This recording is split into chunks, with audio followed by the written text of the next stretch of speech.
Maybe the thing you're most scared of is exactly what you should do. I love what I do still. I have passion for it. Whatever it was, I just tried to dominate it. In a place I've always been trying to get to.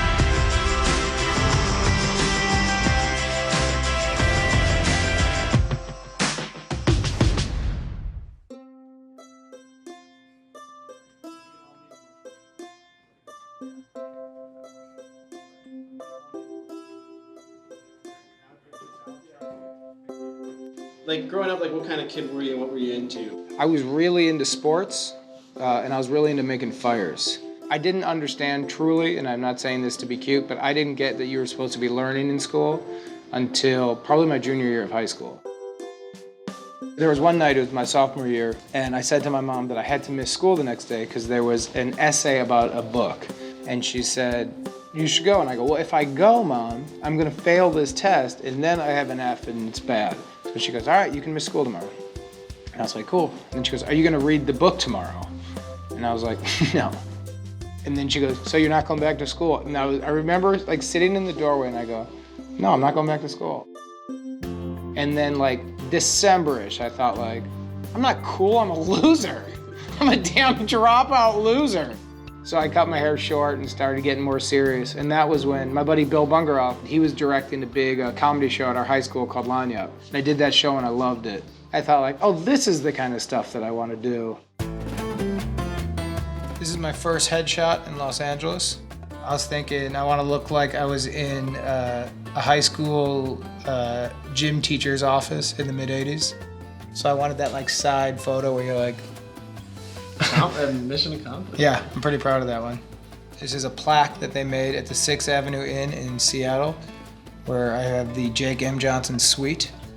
The rules of the suite are as such: if you call the 6th Avenue Inn and you say you'd like to stay in the Jake M. Johnson Suite, and the password is Stoli, as in Stolichnaya, you get free parking, 15% discount, and you get the meal that I ate every day there, which is a cheeseburger, no fries, salad, honey mustard, and a Stoli on ice, free of charge. Trust me, it's the right thing to do. Before you started doing all this stuff, what are some of the other jobs that you had? Well, I worked in a lot of jobs. I worked at the Hollywood Park Casino. I was a third-party player, which meant that I played blackjack and Pai-Gow poker and Caribbean stud with the company's money, which led into a pretty serious gambling problem. I was once fired on a job while I was catering bar mitzvah because the two DJs that came out were doing this whole like hip-hop routine together, and like all the kids were there would be like, like, you gonna dance with Sarah? Is she your #1 gal? And this like girl would be like, yup. And I just started laughing, and I wasn't laughing at it.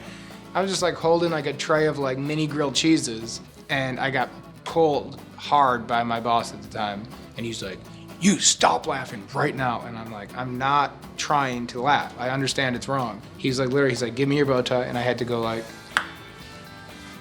and drive my old Hyundai accent back home.